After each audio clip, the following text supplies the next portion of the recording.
Support for this program is provided by the Foundation for Excellence in Louisiana Public Broadcasting and from viewers like you.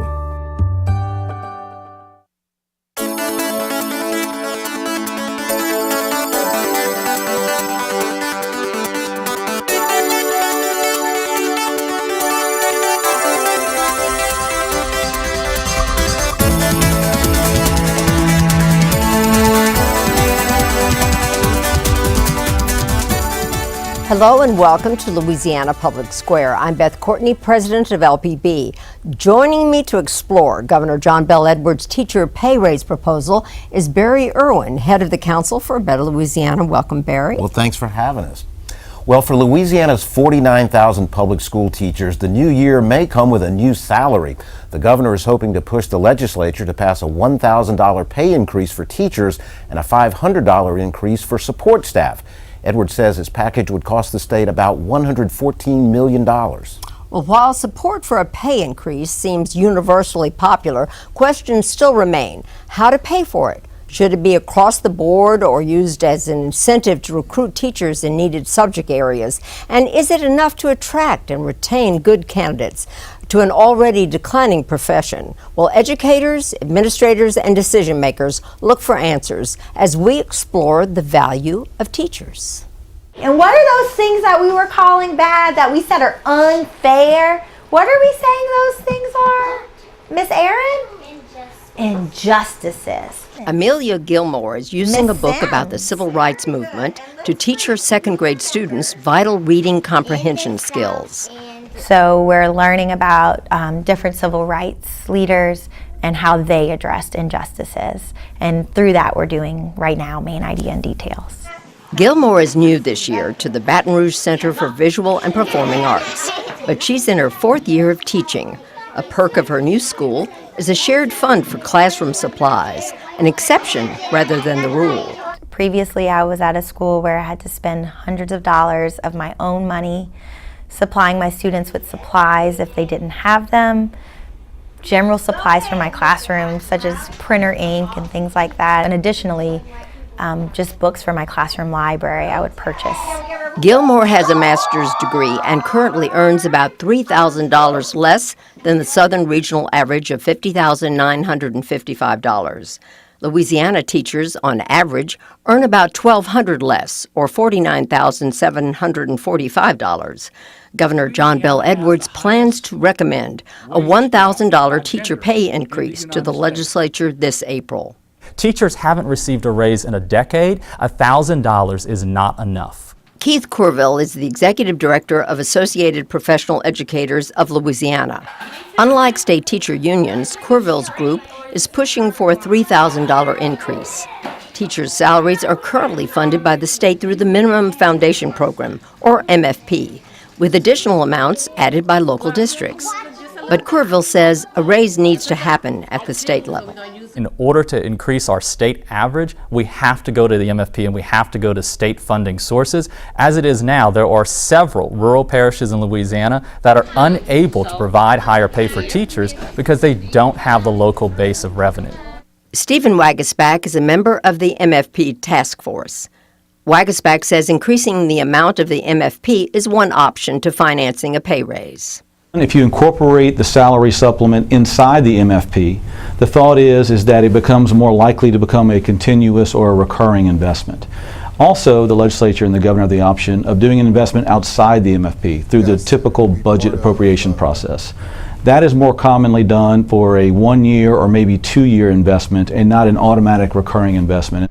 Wagasback hopes that whatever the final plan is, it addresses teacher shortages and gives districts flexibility in how they invest new dollars. We would encourage policymakers, as you implement this much-needed pay raise for teachers, try to prioritize it in high-need areas like early education and math and science, and try to prioritize it for those teachers that are performing at a high level so you can reward them and encourage other teachers to also reach that level. Complicating the possibility of a teacher pay raise is the failure of legislators to approve the Revenue Estimating Conference's forecast. House Republican leaders twice blocked efforts to recognize $43 million in new revenue, citing concerns about dropping oil prices. I think it's prudent of the Speaker and Chairman Henry to wait until we actually have some, set numbers and we know exactly how much money we're going to have before we can say whether we can afford it or not. Nancy Landry is a Republican representative from Lafayette and chair of the House Education Committee. She says the majority of members support raising teachers' pay. We want to make sure that their salary is competitive. The only concern is that there's not an appetite to raise taxes, and so if it would require a tax increase, I think you would see some opposition to it. But right now we're still hopeful that we can accomplish some sort of pay raise without raising taxes. Landry would also like to see discussions on increasing teacher advancement opportunities, as well as exploring where current education money is going. We've been spending at the national average in per pupil spending, but our outcomes are at the bottom. And so it makes sense to examine the way we've been spending the money and make sure that we're spending it in a smart way in the future, because we want to have different outcomes. We want to have better outcomes for our students. Louisiana spends over $12,000 per student on public education, just $300 less than the national average, but over $2,000 more than nearby southern states. Yet Louisiana received a D- from Education Week in its 2018 K-12 Achievement Index. A large part of Louisiana's per-pupil spending, Wagasback says, goes towards teachers' pensions. There have been proposals over the last couple of years to modernize our pension systems, to make them more relevant to today's teachers and also save some costs for these superintendents and these school boards. Those efforts have been blocked by the unions and by the governor. We hope they change their mind this year, and it's an appropriate time to bring that topic up. Gilmore says that a $1,000 raise is appreciated and a good start, but the state still has a long way to go in terms of valuing its teachers. There are days that we act as a mother in addition to teachers, days that we act as a counselor in addition to being a teacher. We have an impact on our students individually, as well as an impact on the community that our students are a part of through the things that we share with them. Well, helping us make an impact tonight on our discussion is our studio audience. It includes members from the state's two teacher unions, a teachers advocacy group, and Teach for America. We also have two superintendents, the head of Louisiana's Principals Association, and a student from the Legislative Youth Advisory Council from Concordia Parish. And welcome to you all. Last year, in the midst of a national teacher walkout, the Louisiana Federation of Teachers conducted an online survey on salary satisfaction. Nearly 3,900 educators responded, and among their answers, asked if they made more or less than Louisiana's average teacher salary of $49,745. 73% of teachers said they make below that amount, while 25% make above. Asked if they had received a local pay raise in the past 5 years, 79% of respondents said no, they had not. 19% said they had. When asked whether the state or the local school board should fund substantial pay raises, 84% of respondents said both. 13% said the state, and 2% think local districts should fund pay increases. And asked if they had considered leaving the teaching profession because of low pay, 78% of respondents said yes, while 20% said no. So let's start there. We have a couple of teachers, educators in our audience. What is the impact of teacher pay, or maybe the lack of salary increases over the years? What does that do to morale and to the teachers' attitudes in the classroom? Kristen, we start with you. Well, I've been teaching for 27 years. This is my 27th year. I love what I do. At the same time, I know our last raise was in 2007, and it's very daunting and it's very tiring working. We have such high expectations now, and the bar has risen for students. And since the bar has risen for students so many times, we teachers are expected to help students reach that bar. So we have had to work extra hours, lots of extra hours. I have no personal life. I don't have a family life. I only get paid 7.5 hours per day. for 182 days. I calculated that I work an extra 500 hours per year, which comes out to be over $19,000 that I'm not getting paid that I am working. So when I finally calculated that number, I was shocked. Like, I had no idea that that's how much that I was actually working that I'm not getting paid. So $1,000 after calculating that figure and the amount of work that we teachers are putting in to the profession and trying to move students and doing everything that we can, it was a fact that was just very shocking to me personally. Well, Nancy, let me ask you, from your perspective as an educator as well, what does that do to your mindset or to your morale or your ability to kind of connect with students if you're kind of dealing with some of those same issues? Well, let me just tell you that none of us would be in education if we didn't love students and love interacting with them. And that's the only reason that we've stayed. That's the only reason I've stayed. Because not only has our pay been flat, but something that's not been brought up in this discussion is that our insurance cost has gone up. The Office of Group Benefits and Blue Cross Blue Shield was changed a few years back, and our insurance changed, and it's more expensive for us. So our insurance costs increased, and our salaries remained flat. I've seen so many of my colleagues, I've been teaching, this is my 35th year in public education, and I've seen so many of my colleagues retire early. I've seen so many of them go back to graduate school, and I'm a science teacher, so these folks are going back and getting master's degrees in science and technology and going to industry, and they're leaving us. I've seen more and more uncertified teachers coming into our classroom, and we do the best we can to support them, because not only do we teach children, we teach our teachers and we support each other. So that's been an extra burden of time on the veterans to encourage and provide support for uncertified people that are in our profession. So it's been a very difficult time to be an educator, but we believe in the future, and that's why we get up and do it every day. And we're really hoping that we can get a raise. Sounds like that. Let me ask you, we got a couple of superintendents here. You're employing these folks. I know it's a difficult thing for you to face some of the challenges you do. Carlos and Kelly, what are your thoughts? Sounds like $1,000 isn't quite enough to meet a lot of the needs that folks have. What do y'all think, Kelly? Right, that's absolutely true. And you know, I'm an educator at heart. I truly believe educators, they're our heroes, absolutely. We have to remember that the MFP, Minimum Foundation Program, has not increased. It's been frozen for about a decade now. But at the same time, the responsibilities on teachers has increased. And so we have to look at it, you know, if you look at the big picture and you break that picture down, you look at the front end of it, there are kids that are not interested in going into the education field. So that causes a problem with teacher shortage. So then kids that do decide to go into education, now they have to do a year-long residency. Once they become teachers and they're employed by a school district, they have to do student learning targets. They're evaluated now based on student performance and also on observations by the administrators.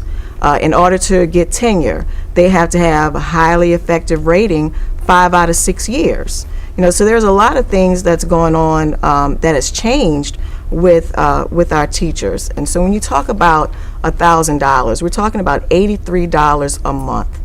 That is before taxes. Yeah. So when you look at the efforts and the energy and the dedication that teachers put in their children and in their profession, and that they're there because they love what they do. You know, $1,000, you know, it's you know, yeah, we're getting off pretty easy for that, because I think they deserve a whole lot more. Let me ask Debbie, from the principal's position, you represent the association.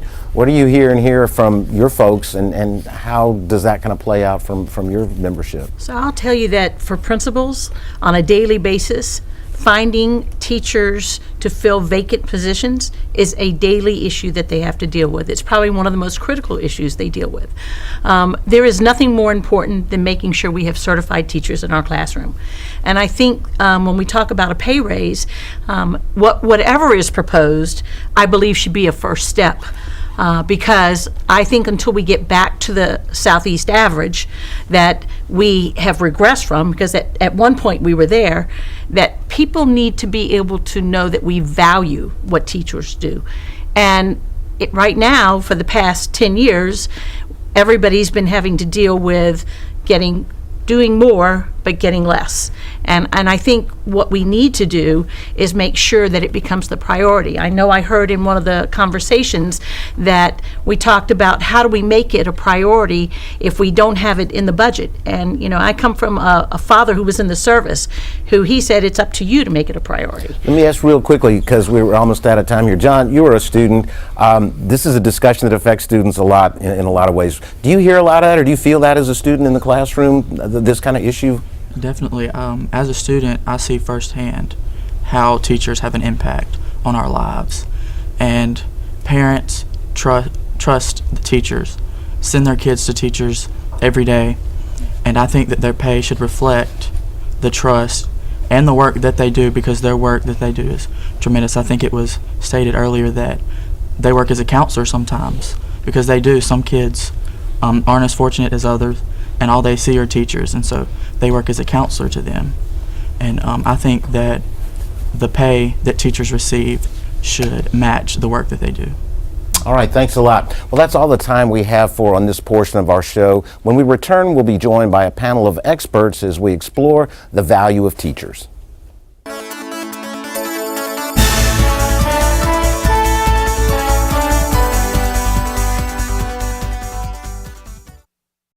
Welcome back to Louisiana Public Square. Tonight we're exploring the governor's proposed teacher pay increase. Joining us now is our panel. Donald Sanji has served as Education Policy Advisor in the office of Governor John Bel Edwards since 2016. He spent 38 years of his career as a teacher, principal, and superintendent. Conrad Appel is a Republican who was elected to the Louisiana Senate in 2008. He was chairman of the Senate Education Committee from 2012 to 2015, and he currently serves on the Finance, Education, Commerce, and Environmental Quality Committees. Debbie Moe is the president and spokeswoman of the 20,000-member Louisiana Association of Educators, or LAE. Moe was a classroom teacher for 38 years before taking over as LAE's top official. And Michael Falk has been executive director of the Louisiana Superintendents Association since January of 2018. He served as superintendent of the Morehouse Parish School System for 13 years and the Central Community School System for 10. Before we go to our audience questions, I'd like to ask each of you something very briefly to get us started. We're talking about teacher pay raises really for the first time in quite some time. Some people are asking, is this the time to be talking about pay raises with kind of our state fiscal situation? And I'll start with Mr. Sanji. I just kind of ask you all this. Is now the time to be talking about this? Now is absolutely the time. The governor has made a very strong commitment that he will propose a $1,000 across the board pay raise for teachers, $500 across the board for support employees. I was in a meeting with him today, and he is committed to making sure that that money is in his executive budget, regardless of what happens with the talk and the debate about the revenue estimating and so forth. He will definitely have that in his executive budget. Senator Appel? I don't think there's any legislatures that are not in favor of a pay raise of some sort. But there are issues that surround a pay raise that we need to discuss, long-term issues, funding issues, efficacy issues, things of that nature. So I think that it's appropriate to bring it to the legislature and have the legislature debate the issues. But there are other surrounding issues, as I point out, that need to be brought to the forefront and discussed. Debbie?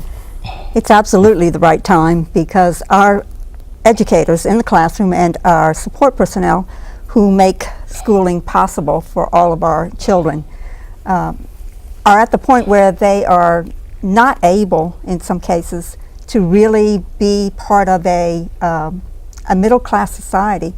They are sometimes even below poverty line, especially our support workers. We really need to make sure that we are working with our our educators to bring them to the forefront and show them the respect that they deserve. Michael, with the superintendents? The people that we're talking about this evening are on the front line. They are with children every day. They deal with the emotional, social issues, educational issues that they have to face. And we need to take that into consideration and reward them for their efforts. And I think by addressing the salaries and doing what we can for them, we send a message to them that we think you're important. One of the things that's come up very clearly, I think, from our discussions here earlier, and also just, I think Senator Appel kind of alluded to it, is how do we go about doing it? One is that, is $1,000 enough? I think most people here feel like that's not enough, number one. And number two, how do we administer it? Is it across the board, or do we give superintendents and others the flexibility to kind of use those dollars the way they want to? Let's go ahead and kind of crack that nut before we get too much farther down there.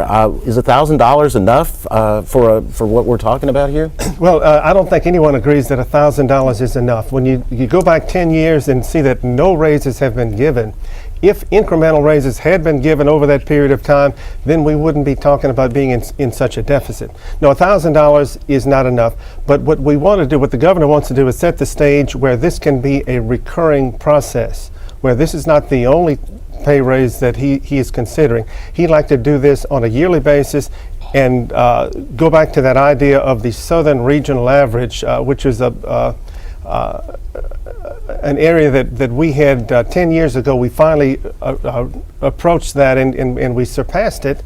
But now, because the salaries have been flat for 10 years, we're now anywhere from $1,500 to $1,800 below that average. So on a multi-year basis, we want to use that as our mark to meet, to make sure that we can hit that Southern Regional Average and exceed it once again. Well, Senator Pell, you kind of alluded to some other issues that are there besides just an across-the-board pay raise. You want to touch on a couple of things? One of the big issues that school districts tell us they have is that they have a hard time recruiting new teachers, for instance. They have a hard time recruiting teachers for special ed. They have a hard time recruiting teachers for STEM-type education. So one of the issues that needs to be discussed, and most of these will be discussed at the BESI level, not at the legislative level, but one of those issues should it be a flat across-the-board pay raise, or should there be some structure to the pay raise, maybe giving extra weight to, for instance, special ed teachers or younger teachers coming out of school to try to lure them into the profession? Now, perhaps the governor should be looking at that type of an approach rather than just say, oh, we're going to give it across the board of $1,000. Maybe it ought to be $1,200, but maybe some of those special weighted areas get a little bit more as a percentage than the regular teachers. Well, Mike, it's that type of thing. Yeah. Well, let me ask you, as a superintendent or former superintendent, one of the things we also hear is that some districts have done a lot already on their own to raise teacher pay, and they have other issues that they might consider higher priorities than teacher pay. What do you see when you look across your membership? I mean, should there be more flexibility for the districts to figure out how they would want to assign those, even if they keep them in the teacher pay category? A flat raise across the board does not do anything for the disparity that you might have between districts in regions of the state. There have been some school systems that have gone out to the local voters, and they have passed significant pay raises for the teachers in those districts. The other issue is, whenever you look back at what the legislature had done, and over the years they've given teacher pay raises, and they've done it in several fashions. Number one was a flat pay raise. Number two, when you look at 2013, when they did a supplement, and it was based on the relative wealth of the individual districts, and then it was incorporated into the MFP so that those raises could be maintained. And I think you have to look at the various scenarios and determine what is the best way to impact the profession and to bring in people who want to get into education. And Debbie, let me ask you real quickly, because one of the other issues that seems to come up every time we have a pay raise is support workers. A lot of folks in the legislature say we feel like it's a state responsibility to support educators, the teachers in the classroom. Maybe it's a local district responsibility to kind of take care of the support workers. What's your view on that? I think it's everybody's responsibility to take care of our support workers, just as we take care of our educators who are in the classroom. And our administrators, everyone in the education family is important. We have to make sure that we are getting the best possible people, whether they're certified or uncertified, to be in contact with our students. Bus drivers sometimes are the first people that actually meet and greet children in their day. And they are the ones that set the tone for those children as they enter the doors of their schools. The secretaries are the people who meet our parents. The cafeteria ladies, they're the ones who make sure that our children are well nourished. Our custodians make sure that our buildings are well maintained. We need to make sure that we're working together in concert, and we need to make sure that every single individual in the education family is valued. And one of the ways that we do value our workers is through their pay. Well, I know, Connor, go ahead. I'd just like to add something. I don't disagree with what she's saying, but I want to point out that all these employees that we're talking about are employees of school districts. They are not employees of the state of Louisiana. And I have to question as a legislature why a lot of these districts have not gone out to their people, to their voters, to raise millages, for instance, and increase pay locally. This is a serious question that we have to consider. Well, I know this is going to be one that's considered because it's one that comes up all the time, and we'll certainly see that discussion go on at the legislature. We wanted to get to some of our audience questions, and I want to start over here with Monique. You're a business owner, and I think you had a question about how those teacher pay raises as they are distributed, how those would go, and I think making sure that there's accountability there. Exactly. As a business owner, it's important we rely on educators to deliver our workforce, right? And so it's really important that we that the teachers are valued and that they're able to deliver a quality product. I wondered if there's any opportunity for the districts and the legislature to consider accountability, to consider the metrics that are delivered, to incentivize teachers to deliver the standards and goals for our students. Well, that's an interesting part of the discussion I think we'll hear too, is about kind of reward, incentive, those types of things. Any thoughts on that? Well, you know, if you go back 40 years, merit pay has been discussed, and it's been an issue, and people have said, you know, we need to find a way to reward the best teachers. And throughout all the approaches to it, the things that have tried, we found that the metrics that's used, the data that's used, the researchers have shown that the data itself is flawed. It's not valid, it's not reliable, it's not accurate, it's not timely, so you don't really get a true measure of a teacher's worth with that.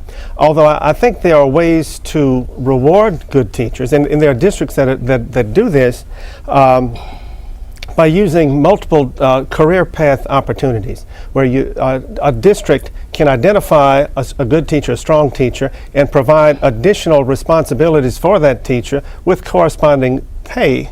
And that way, your better teachers can not only make more money, but can impact the district better as a mentor, as someone who works with professional development and with other leadership areas of the school.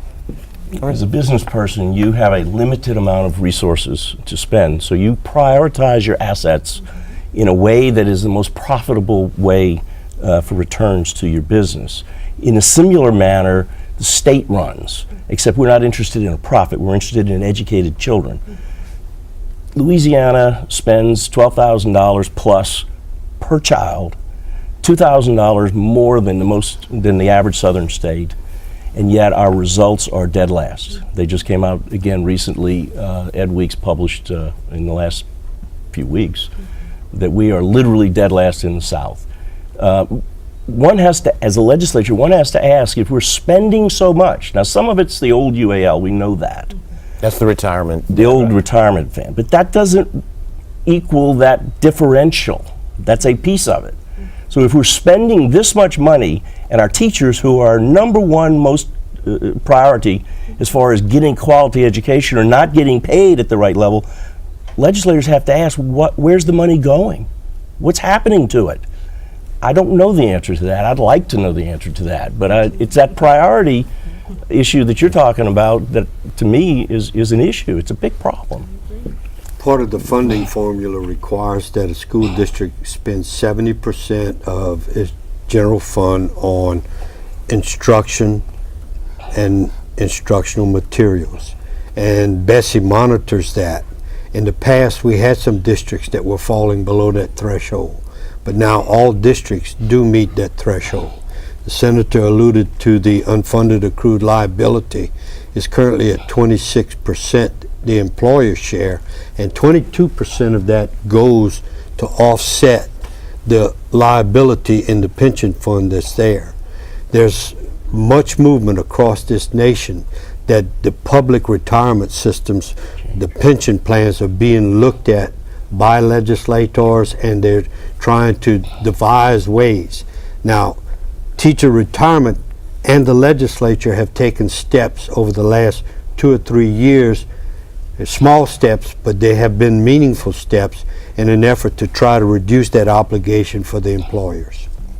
Wanted to get some of our audience questions too, and Carlos, you had a question that you had kind of posed when we were talking earlier about, it came up here about the proportionate kind of funding within different districts, or the inequalities from one district to the other. What was your question that you had on that? Yeah, I'm school superintendent of East Feliciana Parish, and our teacher pay is extremely low, probably one of the lowest in the state. There are 6 districts surrounding me. On average, the teachers make anywhere from $12,000 to $15,000 more. And so the question really becomes, how do we address inequities across the district lines? Even with the $1,000 across the board pay, it still will create that gap between my district and other districts. The senator raised questions about, local funding. I can tell you, passing millages there probably won't happen. One millage in my school district raises about $150,000. That's it. So that's just a question about how do we address the inequities across school districts so that I can have a level playing field for my teachers. It's just very hard to recruit and retain teachers, and so those results that you're looking for, if someone quits tomorrow, I don't have a pool of candidates waiting to take the job. So we're putting people in classrooms who are not prepared. Yeah, there's a lot of tiers to that, kind of that question with local school districts, particularly in rural areas, but is there a way that we can address? You kind of alluded to the fact that we've done something like that in the past. We did in 2013, based on the system's relative wealth. Their teachers got a supplement. The more wealthy you were, the less the supplement was, but you did get something for your teachers in there, and you had to incorporate that into the local district teacher salary schedule. And when you look at the financial capacity of districts across the state, it's all over the place. And we have to remember that the funding formula is a minimum funding formula. It is not, it's based on equity, and it's not based on adequacy of what are the total number of resources that a district has to have to adequately meet all the requirements that are laid before it, with accountability, with retirement pension costs, and teachers.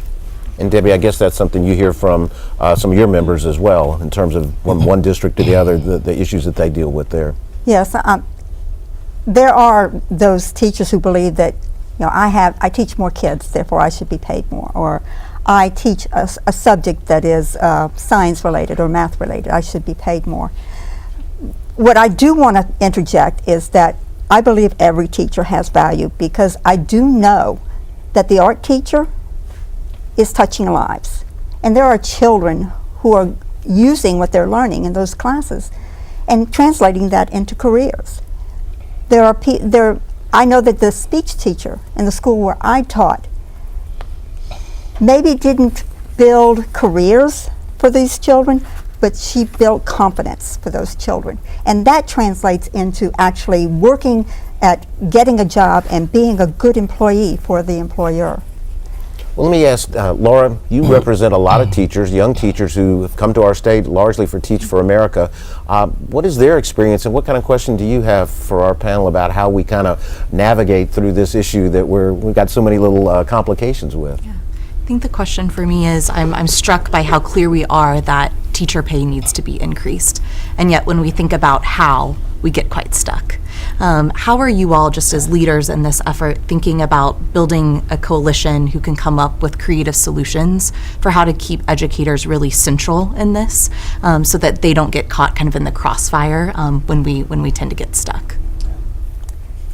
I know that we're actually working together with some stakeholders. Of course, our partner union, LFT, Louisiana Federation of Teachers, the Louisiana School Boards, and the Principals Association, and I hope that the superintendents will join us as well. We are looking at, before the session, actually going around the state and doing some town halls, and actually bringing to the forefront the need for a teacher pay increase and support personnel pay increase, and get people involved and get their ideas, and hopefully within the session we will see a pay raise for all school employees come to fruition. It just sounds like to me part of the discussion is that there's not much disagreement that a pay raise is in order. It maybe is a question of maybe do they need to have more flexibility? Do districts have to do different things to try and because they have different needs? Is there a way you can have that conversation in the legislature and see where that goes with that? Well, understand the process. The pay raise will originate in the BESI. It will come to the legislature, and the legislature has an up and down vote. We can't change what's been proposed. We can only reject it if we don't like it. And that gives us some authority over the situation. And we can let BESI know what we're thinking ahead of time. But you struck a chord, and the problem is people don't really grasp this, but the way Louisiana's constitutional and statutorily set up funds are, there's so little money left for the legislature to work with. Out of a $30 billion budget, we have something less than, when you take the MFP out, which is about $3.5 billion, we're left with about $3 billion to cover healthcare, higher education, everything. So we have a serious structural problem. That's why you're hearing this discussion. We're dealing with a relatively small amount of money. The governor and the state has undertaken the Medicaid expansion. That's going to add $100 million this year, $200 million next year, $300 million next year, $400 million the next year, all the way out to where 10 years it's an additional $1 billion of state money. Where are we going to find that? These are serious long-term questions. That's what I was alluding to when I said it's easy to say let's have a teacher pay raise, not so easy to pay for it. That's the problem. Now perhaps if the governor's executive budget demonstrates how we can pay for it, that'll be great. But remember, that's a recurring pay raise. That's let's just say $100 million. That's $100 million we're going to have to find every year from here on out. And if the economy turns south, and if the state can't generate more jobs and more taxes, where are we going to find the money? Those are the long-term issues legislatures have to worry about. And Barry, when we talked earlier about the MFP is set up in such a way that parishes that don't have a strong tax base, they have an advantage in the MFP. They get more money, but they also, to make it work, they need to go to their voters and raise revenue as well. The state funds roughly 65% of education. Locally, they fund 35%. For the districts that step up and their voters support it, their teachers make more money. We need to, with the MFP set up the way it is, we need to encourage everyone to support their local schools. Now, the other thing about the MFP is, in addition to supporting the pay raise, the governor is supporting an increase in the block general per pupil allocation of the MFP. That's something that'll be sent to the districts that they can use at their discretion for anything. If they want to adjust salary or other type things, it is totally up to the local districts to how they want to handle that money. The MFP had been increasing typically about 2 to 3% per year for a long period of time. But again, 10 years ago, those increases stopped, and it's been flat for those years. So the districts then are caught in a squeeze where their expenses have gone up, but the increase from the state has not been there. So the governor wants to, in addition to looking at a long-term process for raising teacher salaries, a long-term process for increasing the MFP so that the districts have the adequate funds to support all the other activities that they do. Let me ask you this. One of the other questions that just kind of come up generally, and we touched on it a little bit, was retirement. And we're talking about the debt that we're paying to the retirement system. Could one of y'all just kind of point out or enlighten us a little bit about how the retirement works in the teacher system in terms of longevity, those types of things? How does that work compared to state employees and other folks? In 1988, there was a constitutional amendment approved by the voters that brought about making the pension fund stable. In that year, the employer share went from 11% to 18% and has vacillated from year to year. It had gotten to 29% at one time. When I became superintendent in Central, it was 15.5. When I left Central, it was at 26.2. The issue there, and she wanted to know what could be done. The MFP makes up about 42% of the state's general fund budget. The discussions that are held are in one day and is very limited as to the input. There needs to be more in-depth discussion on the monies that are allocated to the districts so that districts can come to the table and offer to the legislators, to the general public, exactly how those dollars are being spent. And we're required to spend, as I mentioned earlier, 70% on instruction in the formula. And if you break it down, now we're facing issues with school safety and security. We're facing issue with technology, and it's at various levels across the state because of the relative wealthy wherewithal of districts.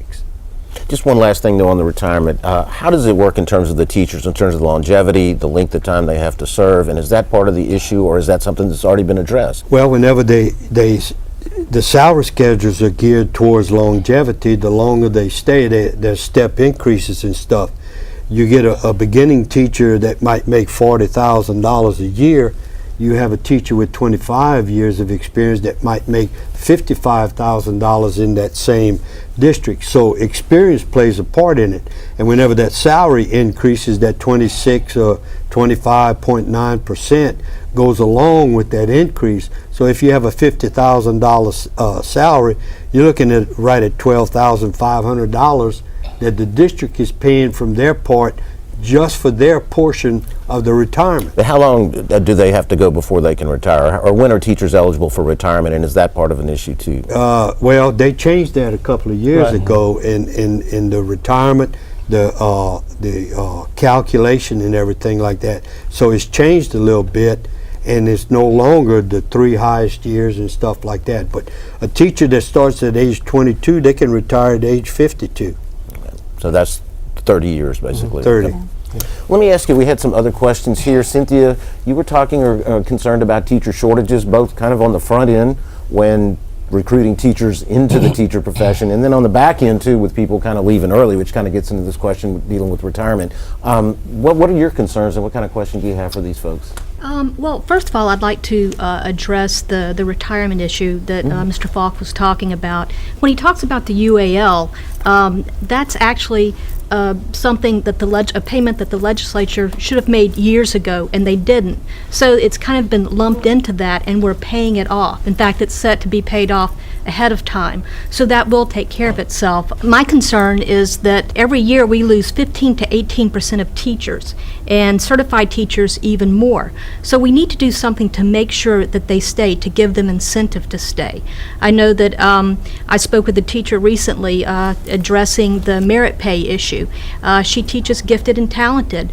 Because her children, their scores were so high, she couldn't raise them anymore. So while other teachers at her school got $2,500, she didn't get anything additional. And so I think it's important to really look at our accountability system, what we're asking of our teachers, and how we're using it to frame the conversation of pay raises. I think we should point out too, some of those things are district level decisions about how they allocate that, in different ones, and it's not necessarily a state mandate on a lot of those things. Correct. But anything that, I mean, that's just sort of the nature of what we're facing, it seems like, in education right now, just one of the many ones in terms of how you kind of manage through that. And the governor would always wants to as much as possible, allow local districts and local schools to have the flexibility and the authority to handle situations like that.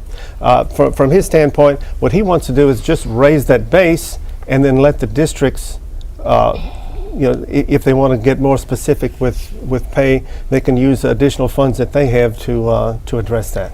When you look at the teacher shortage issue, you look at the enrollment in the colleges of education. That enrollment is declining. So the pool of people coming out of the colleges that are prepared to teach are growing. You have alternate certification pathways, but that in itself is not meeting the shortage that's there. We have nationally two sociological changes that have happened. Number one is women today, unlike women when I was at LSU, are not going into education as much as they once were. When I was there, this College of Education was virtually entirely women. Today, women have a lot more opportunity, and they're choosing a lot of different other career paths. And so, number one, we're in competition with those career paths to lure young people, men and women, into the teaching profession. I get that.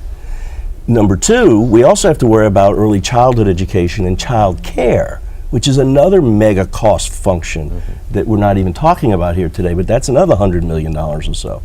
The world has changed in 30 or 40 years, and we've got to change with it and modernize our thinking as we go forward, and that gets back to priorities of spending that I personally don't think that we're taking the right priorities in our state. And I'd just like to add this. Teachers never will get rich on the salaries that they make.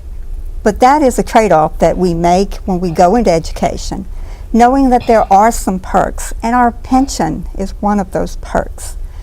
If you look at what our teachers were paid in 1994 throughout the nation, the Economic Policy Institute has those numbers, and they estimated that we were being paid about 2% less than other similarly educated professionals.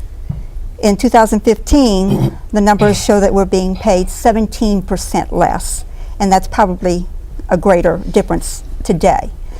So we aren't actually keeping up with the salaries that are being paid to other professionals similar to our educational level.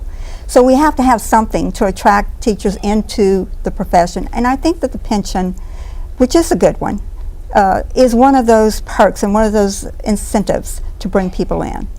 Let me ask you real quickly too, since we were talking about the budget, and you touched on early childhood, and actually child care is kind of in a different context, but we're talking about teacher pay raises right now. We're talking about $100+ million.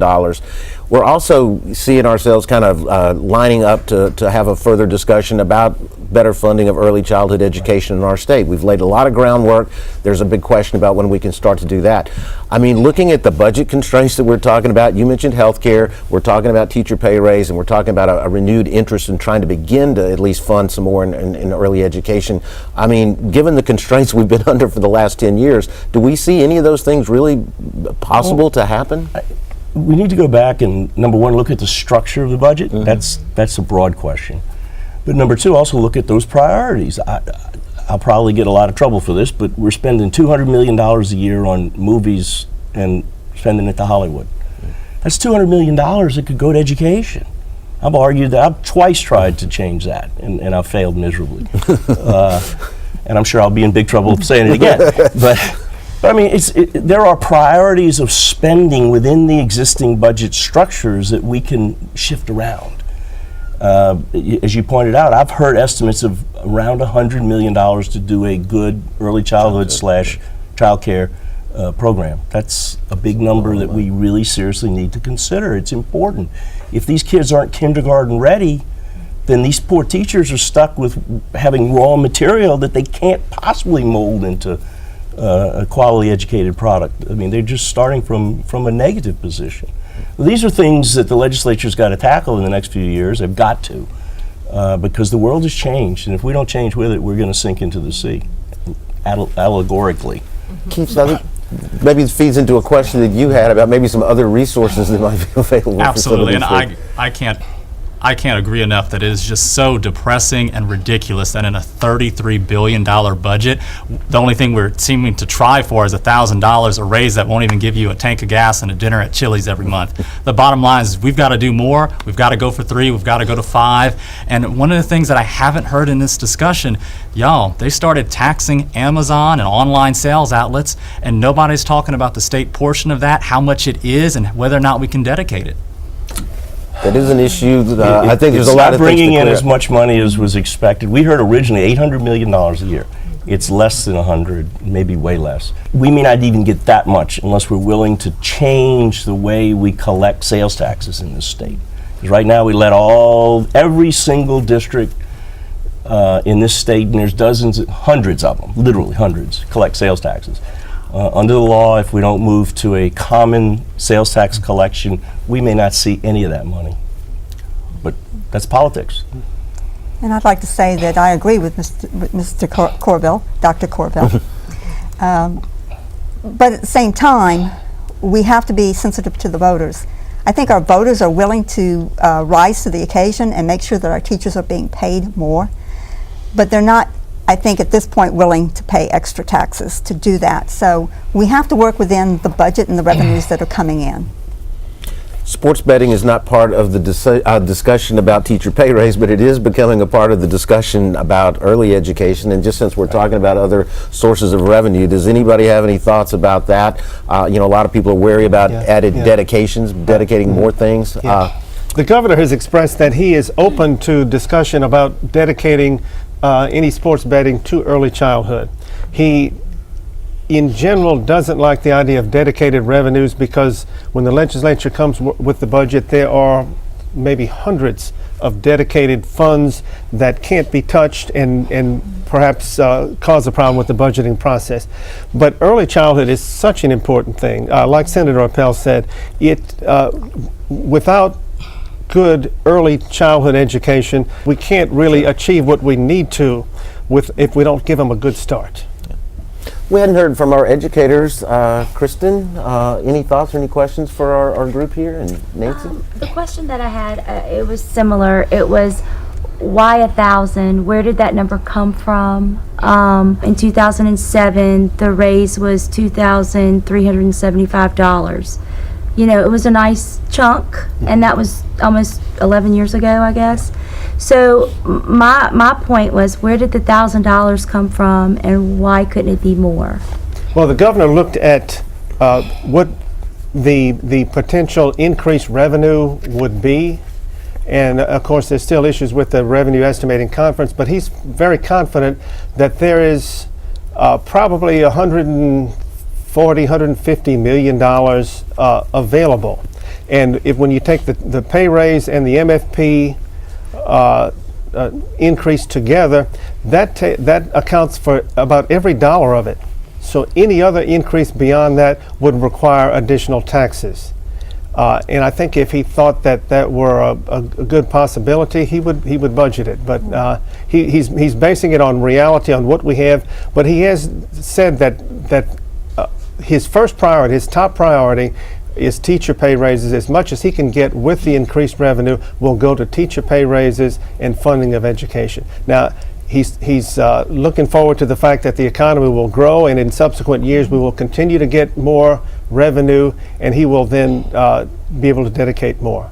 How long does it take for you guys in the legislature and the governor's office to figure out the budget and know, because right now you have $1,000, so has everything been analyzed and figured out, and are there other revenues that we're waiting on? There's a very good process called the Revenue Estimating Conference in Louisiana. It's one of the really fine reforms that was put in many years ago. It consists of 4 people, the President of the Senate, the Speaker of the House, an outside economist, and I'm missing the Division of Administration, you guys. So they have to unanimously vote on the report. They get 2 different economists present their analysis of the state's revenue situation, and then they vote. And it's always been, it's up and down. It doesn't hit it right on the nose, but it's always been relatively close. It's a very, very good system. They met before Christmas, And one of the folks, the Speaker of the House, was concerned about oil revenues. They will meet again probably 2 or 3 times before session. That number that comes out of that is all we are allowed to work with. Whatever that organization, the Revenue Estimating Conference, votes on is what the legislature is allowed to budget. That's it. So we've talked about teacher pay raise and about how much in just a couple of really short time that we have. Predictions, where are we going to end up when all is over? Teacher pay raise, yes. What amount? Is it going to be the way the governor proposed it, or might we see some variations? Donald, what do you think? Well, the governor feels very confident that his proposal will go through. He's got very strong bipartisan support for it. I've heard very few people that don't think that it should go, and he's also very confident that the revenue will be there to support the raise.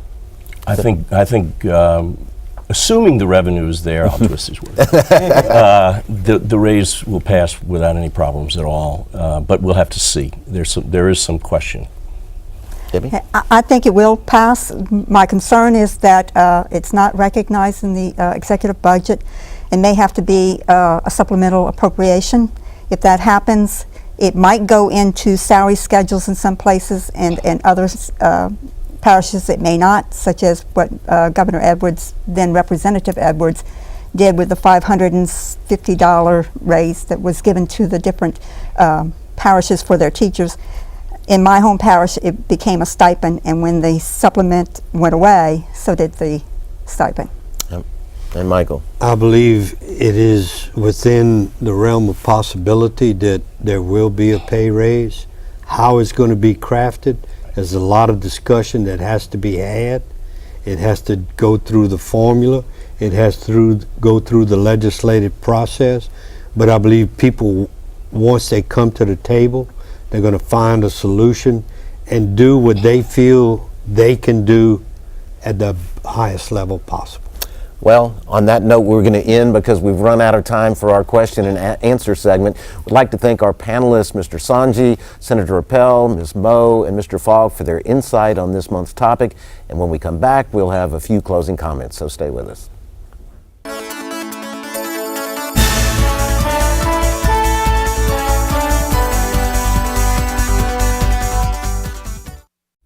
Well, education, Barry, always an important topic, and we'll be talking about it all through the session, I'm sure, and through the next governor's election. Absolutely. As well. It's also a little more complicated than you always think.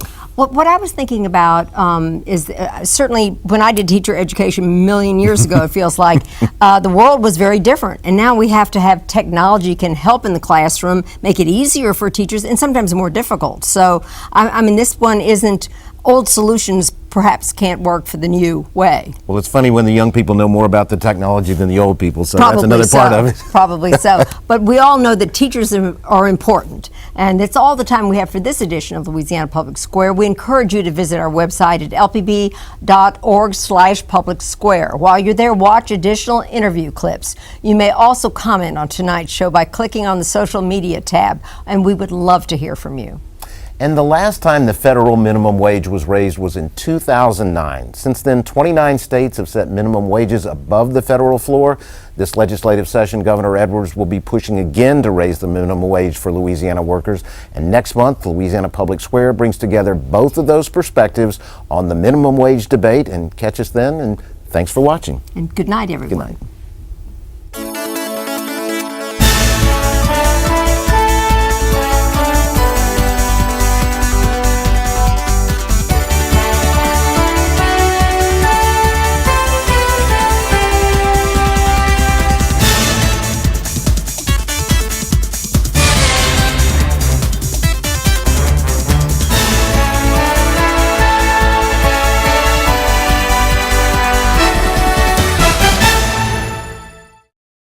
For a copy of this program, call 1-800-973-7246 or go online to www.lpb.org.